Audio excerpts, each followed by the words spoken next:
Olá pessoal, estamos aqui nessa série maravilhosa, são alguns podcasts que são estudos bíblicos, frisando essa igreja multiplicadora, igreja dinâmica, igreja de milagres, que é a igreja dos apóstolos, para que tenhamos lições importantes aqui.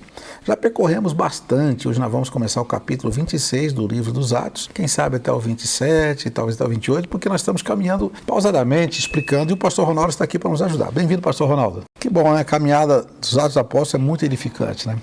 É um livro de ação, um livro histórico, um livro que estimula a nossa fé, amplia a nossa visão também, a visão missionária, e aprendemos muito, realmente vale a pena ler Atos dos Apóstolos.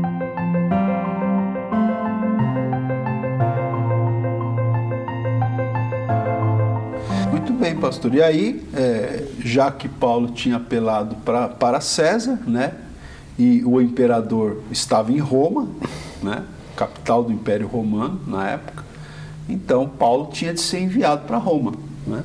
E aí no capítulo 27 nós vamos ter aqui a narrativa da viagem do apóstolo Paulo para Roma, pastor. Só fazendo então essa separação. Terminamos o capítulo 26 dos Atos dos Apóstolos, agora vamos entrar no capítulo 27, que é o penúltimo capítulo do livro, que fala da viagem de Paulo para Roma. Quando Deus falou para ele assim, Paulo, é importante que você vá até Roma e testemunhe ao imperador. Acho que ele ficava pensando assim, né? Aqui eu estou especulando, né? Mas, Senhor, como que eu vou para lá? Quanto que vai ser a passagem? Não, vai ser de graça, é por conta do Império Romano. Prisioneiro não pagava para ir, né, pastor? Então ele foi de graça, né? Bom, seguindo então, pastor, agora ele vai embarcar para a Itália. Como é que faz agora, assim, essa sequência aí? Isso, então aqui no capítulo 27, verso 1, diz assim: quando foi decidido que navegássemos para a Itália, entregaram Paulo e alguns outros presos a um centurião chamado Júlio, da corte imperial. Então Paulo e outros presos foram entregues ao cuidado de um centurião romano chamado Júlio, né? E esse centurião então estava responsável aí para levar Paulo e os demais prisioneiros até Roma. Bom, o que a gente vai perceber aqui, pastor, que eu acho interessante aqui da gente destacar, né, é que o Lucas estava junto com Paulo nessa viagem, né? Na verdade, não apenas Lucas, né? Tem um Aristarco também, depois vai ser falado aqui, né? No verso 2, na verdade, olha, embarcando num navio adramantino que estava de partida para costear a Ásia, fizemo-nos ao mar. Então, tá plural aqui, fizemo-nos. Quem que é? É Paulo e Lucas, né? Lucas está presente, fizemo-nos, ele estava presente. Indo conosco Aristarco, macedônio de Tessalônica. Então, assim, Paulo estava vivendo um momento, não deixava de ser um momento difícil na vida dele, né? Ele ficou 2 anos preso em Cesareia. Ele estava sendo perseguido pelos judeus. Os judeus queriam matá-lo. Agora ele ia para Roma para ser julgado pelo imperador.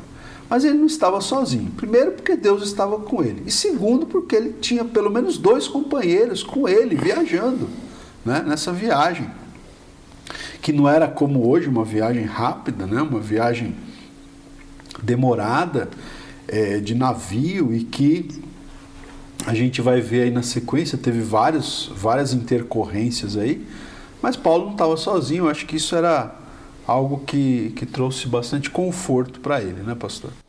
E já no dia seguinte da viagem, chegaram a Sidom, e o Júlio, né, o centurião, tratando Paulo com humanidade, permitiu-lhe ver os amigos e obter assistência.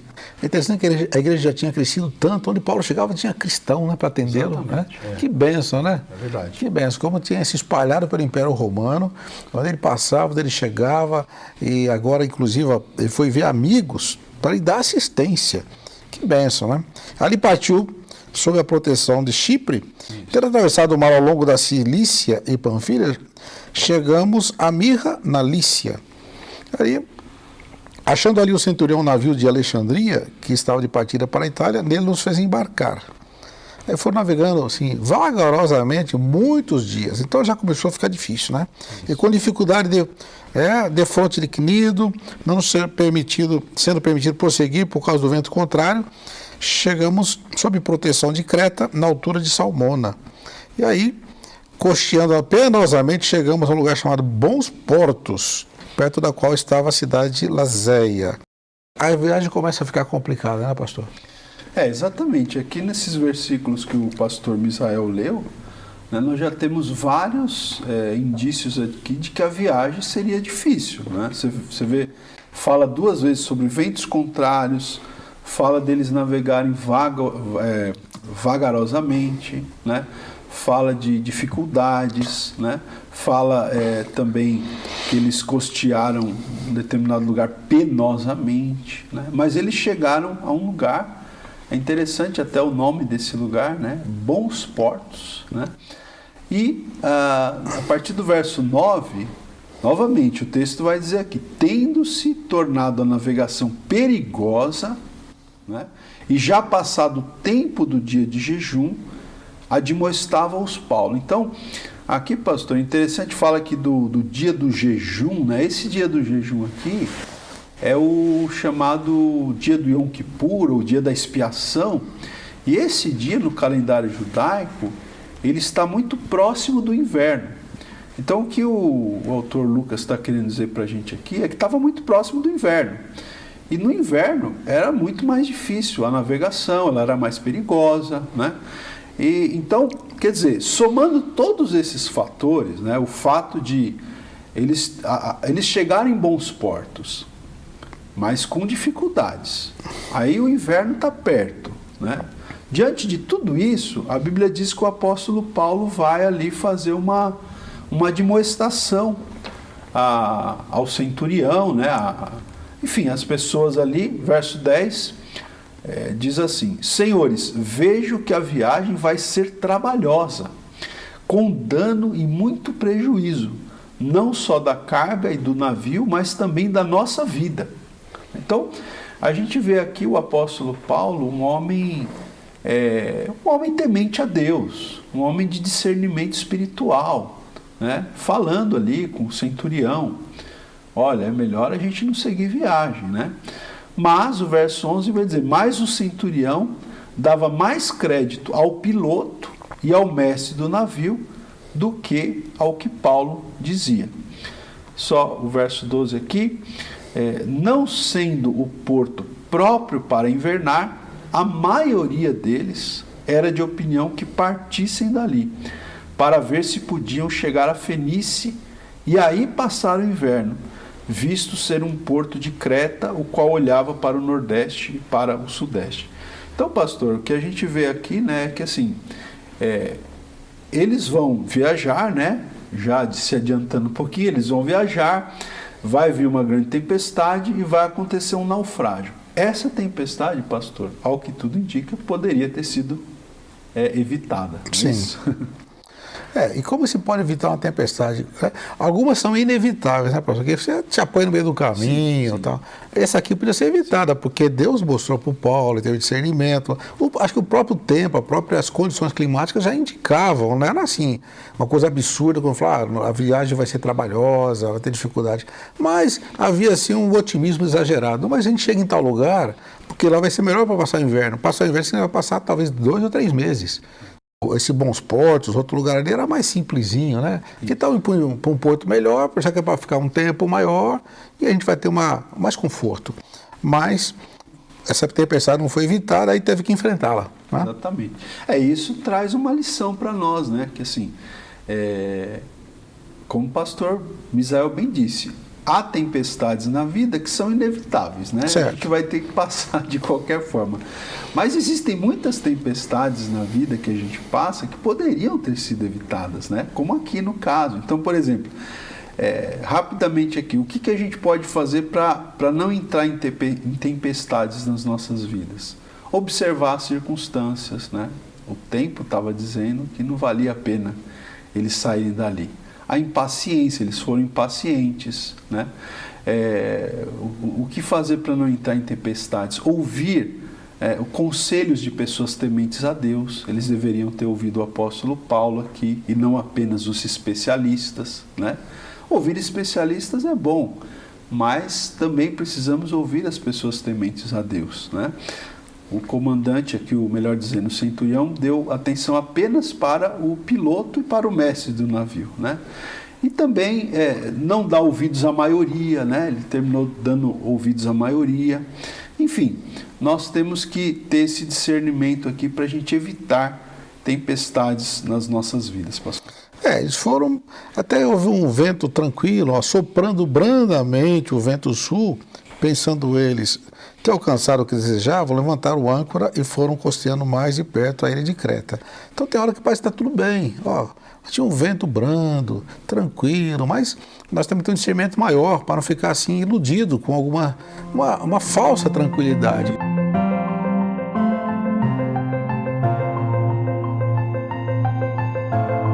Porque logo que eles continuaram a viagem, diz assim que eles foram apanhados por um vento muito forte, um tufão de vento chamado Euroaquilão. Olha, esse era um vento famoso, que já conheciam que era ser devastador, né? Aí o navio começou a ser arrastado com violência, sem poder resistir o vento. Cessamos a manobra e nos fomos deixando levar. E foi passando, né, pastor? Aí começou a ter problemas seríssimos daí para frente. Okay? Exatamente. Então aí, assim, é aquela história, né? A gente tem que tentar evitar a tempestade, mas aqui não teve jeito, eles entraram na tempestade, né? Nós vamos ver aqui o verso 18, né? Diz aqui, açoitados severamente pela tormenta, no dia seguinte já aliviavam o navio. E ao terceiro dia, nós mesmos, com as próprias mãos, lançamos ao mar a armação do navio, né? Então, agora eles estavam dentro da tempestade, né? E os marinheiros começaram a aliviar o navio, e o verso 19 vai dizer que aí, quando ele fala que nós mesmos, então Lucas está falando ele, o apóstolo Paulo, o Aristarco que estava com eles, enfim, eles mesmos começaram a lançar ao mar a armação do navio, né? Então começou a ter aquelas perdas, né? Que Paulo já um homem de discernimento espiritual, já tinha prevenido eles de que poderia acontecer. E olha, pastor Misael, a que ponto a situação chegou. Diz aqui no verso 20, né? Não aparecendo havia já alguns dias nem sol, nem estrelas, caindo sobre nós grande tempestade, dissipou-se afinal toda a esperança de salvamento, né? Então assim, o pessoal ficou sem esperanças, né? As pessoas ali naquele navio, eles ficaram totalmente sem esperanças diante das circunstâncias, diante da tempestade que veio sobre eles. Mas tinha uma pessoa que tinha esperança ali, pastor. Estava todo mundo sem esperança. Mas tinha uma pessoa ali que tinha uma postura diferente. Inclusive ficaram vários dias sem comer, né? Porque o desespero, vai morrer mesmo, o jejum, quem sabe os judeus e outros fazendo suas preces, né? Porque o jejum não era só algo assim do judaísmo, dos cristãos. E diz que depois de muitos dias sem comer, no versículo 21 diz, Paulo, pondo-se em pé no meio deles, disse, senhores, na verdade era preciso terem me atendido e não partir de Creta, para evitar esse dano e perda. Mas já agora vos aconselho bom ânimo, porque nenhuma vida se perderá de entre vós, mas somente o navio. Palavra de esperança mesmo, né? Aí ele fala agora algo sobrenatural que aconteceu, porque esta mesma noite um anjo de Deus, de quem eu sou e a quem eu sirvo, esteve comigo, dizendo, Paulo, não temas, é preciso que compareças perante César, e eis que Deus, por sua graça, te deu todos quantos navegam contigo. Portanto, senhores, tenham bom ânimo, pois eu confio em Deus que sucederá do modo por que me foi dito. Porém, é necessário que vamos dar a uma ilha. Então, Paulo começa a dizer o que vai acontecer, né? Começa a dizer que não vai, eles vão se salvar, haverá dano sim, mas todos vão se salvar, né?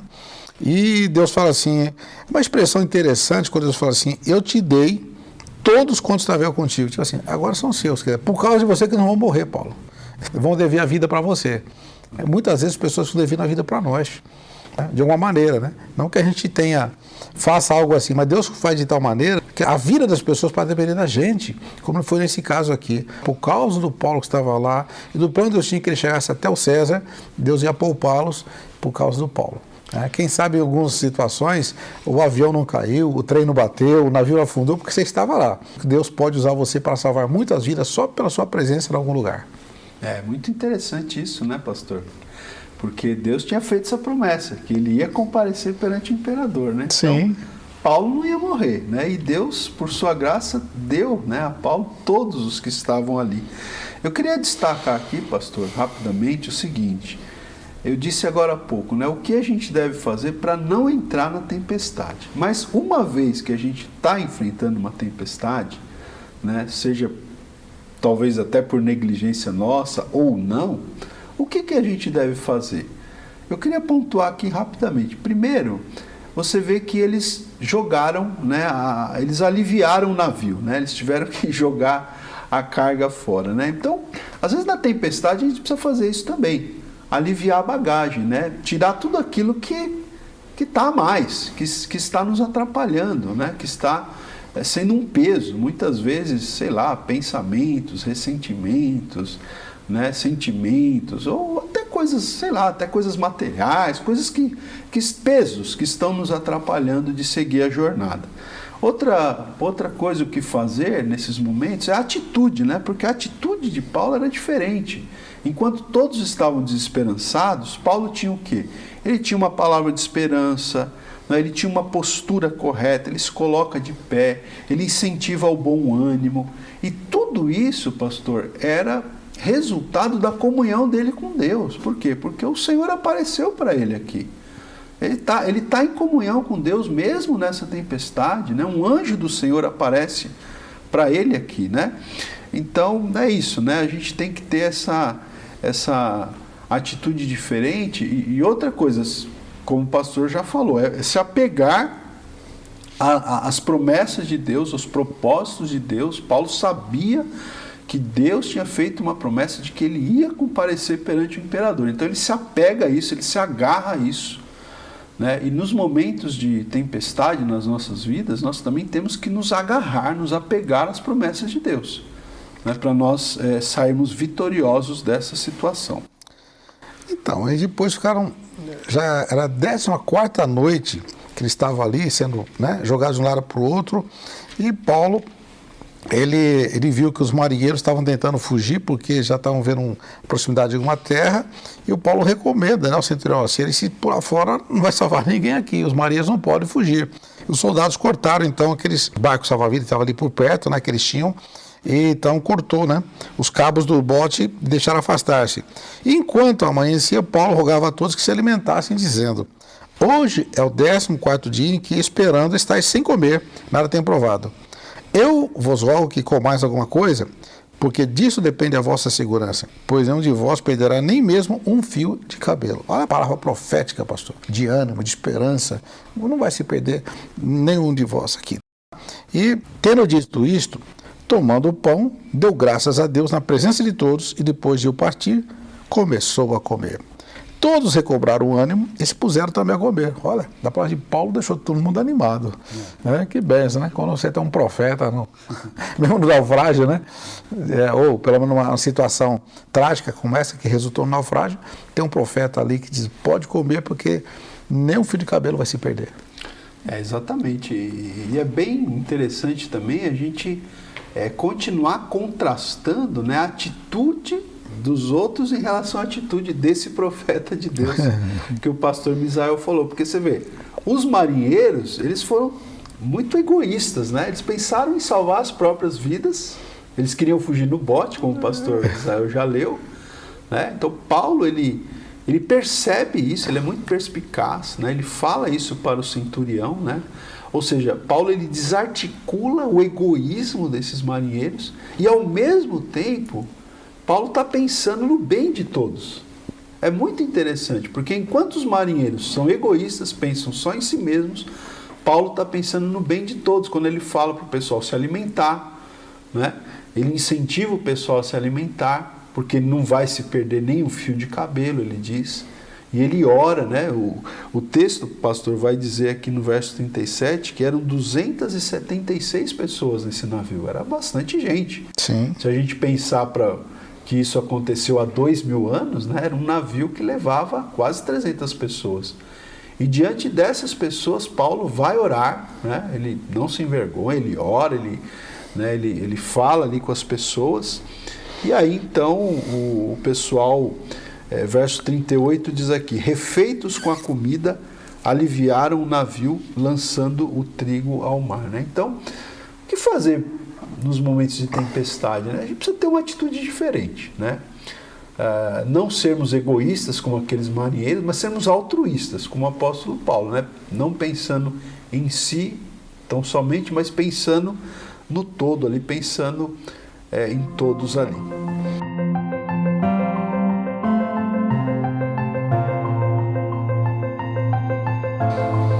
Então, aí quando amanheceu, não reconheceram a terra, mas já avistaram uma enseada, onde havia uma praia.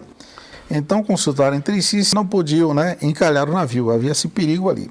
Levantando as âncoras, deixaram o barco seguir, porém, o que aconteceu que o lugar ali tinha uma correnteza muito forte, encalharam ali o navio, a proa encravou-se e ficou imóvel, mas a polpa se abria pela violência do mar. Olha que violência. Foi rachando, foi quebrando parte do navio na polpa. O parecer dos soldados era que matasse os presos para que nenhum deles nadando fugisse. Mas o centurião, querendo salvar o Paulo, impediu-os de o fazer. Quer dizer, os outros presos foram salvos outra vez por vida do Paulo, né? Exatamente. Já morreram, não tinha jeito. Mas, por causa do Paulo, o centurião, não mata os presos não, para poupar o Paulo. Então, ordenou que os que soubessem nadar fossem os primeiros a lançar-se ao mar e alcançar a terra. Quanto aos demais que se salvassem, uns em tábuas e outros em destroços do navio, e foi assim que todos se salvaram em terra. Todos se salvaram. Que bênção quando você tem um homem de Deus, alguém ali presente numa situação, numa família, na sua casa, no seu trabalho, e por causa de você, tanta gente própria. Interessante. E se cumpre a promessa, né? Porque naquele momento de tempestade, o próprio apóstolo Paulo testemunhou que um anjo do Senhor apareceu dizendo que Deus tinha dado para Paulo todos os que estavam ali, né? Que ninguém se perderia. E aqui se cumpre isso, né? Tudo bem, o navio foi destruído, né? O pessoal teve que chegar à praia nadando, outros apoiando num pedaço de madeira ou nos destroços do navio, mas o fato é que a promessa se cumpriu, ninguém se perdeu, né, pastor? E aí eles vão chegar a uma ilha chamada Malta. Malta. Aí já é o capítulo 28. Pastor, vamos parar por aqui? Okay. Porque na ilha de Malta vai acontecer muitas coisas interessantes, porque Paulo vai chegar em Roma. Acho que vale a pena a gente detalhar. Então, nós vamos agora para o último episódio, tá? Que é o 18º, então vai ser maravilhoso. É o 28º capítulo também do livro de Atos. E a dica é a seguinte: inscreva-se no nosso canal. Ative o sininho para receber então as notificações, ok? E continue conosco. Desde já agradecer ao pastor Ronaldo, né, pela sua participação. Nossa equipe técnica tem ajudado o tempo todo em tantas áreas aqui para que esse episódio seja produzido. Então, que Deus te abençoe em nome de Jesus.